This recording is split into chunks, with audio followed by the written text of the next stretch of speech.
благодарам за присуството. Значи, овој прес на Политичката партија Левица е свикан поради тоа што имаме поднесено денеска два нови предлог закони кои што таргетираат две групи на граѓани, и тоа работниците и конкретно студентите. Нашиот прв обид за укинувањето на апанажата, значи на функционерите, не успеа, затоа што очигледно политичката класа во Република Македонија се уште мисли дека е избрана народот да издржува наместо да му служи нели на народот, како што е по устав.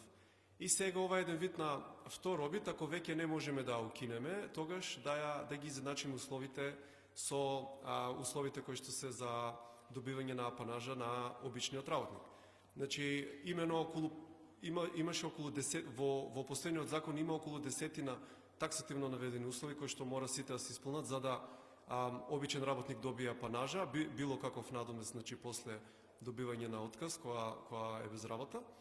И додека за функционерите тоа практично не постоеше, тоа е флагрантно кршење на член 9 од Уставот, кој што забранува било каква, значи, дискриминација, посебно тука се однесува, значи, на дискриминација на општествена и на социјална положба. Значи, ние со овој закон тоа го коригираме и од максималните 50% за работниците сега е 100%, тие услови се отстрануваат и остануваат само три услови, слично или исто како за функционерите, и тоа е за 3 месеци, значи паричен надоместок или апанажа, треба да имаат, работникот треба да има 6 месеци и 1 ден, значи стаж. За 6 месеци треба да има меѓу 6 месеци и 1 година, и за 12 месеци апанажа во полн износ од 100% од платата која што е земал, тој треба да има 2 години, значи исто како за функционерите, стаж 2 години плюс 1 ден. Се надеваме дека, значи, овој предлог ќе биде прифатен и ова голема неправда ќе биде исправена. Тука се надоврзуваме со нов предлог закон, значи за измена на законот за субвенциониран студентски оброк. Имено до сега тој закон е донесен 2020 година.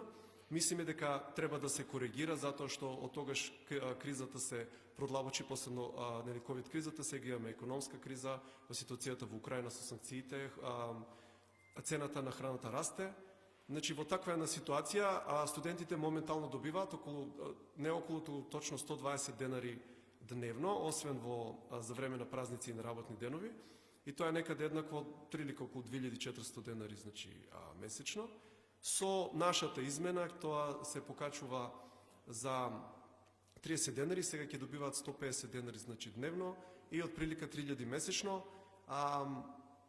Тука се надоврзуваме, значи, посебно за покачувањето на минималната плата. Од прилика покачувањето на минималната плата соодействува со ова покачување кое што ние го бараме. Ние знаеме дека е мало и дека е несоодветно, но едноставно таква е ситуацијата.